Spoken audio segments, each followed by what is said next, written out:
Yanlış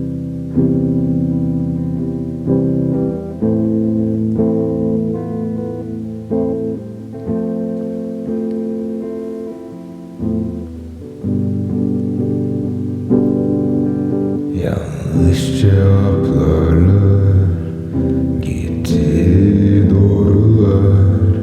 Merhaba, benim adım boş bırakılan sorular.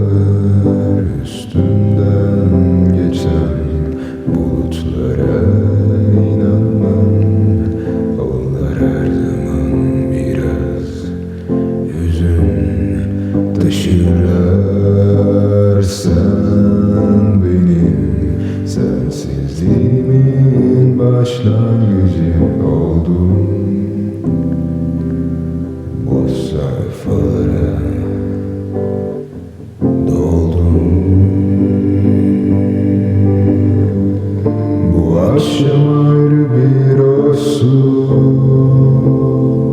Sanırım sarhoşsun. Sanırım sarhoşsun.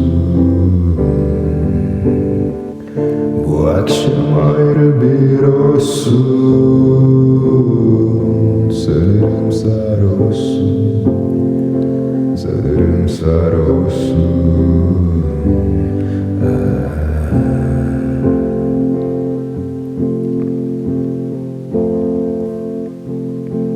Evi terk etmem iyi oldu bir bakıma.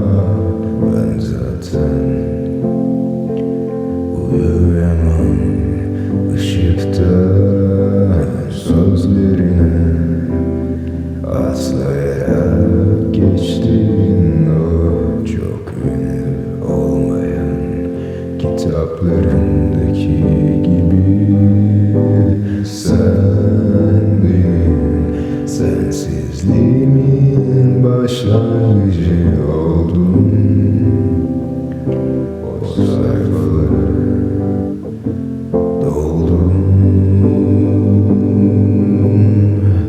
O akşam ayrı bir hoştum. Sanırım sarhoştum. Sanırım sarhoştum. Bu akşam ayrı bir olsun. Sanırım sarhoşsun. Sanırım sarhoşsun.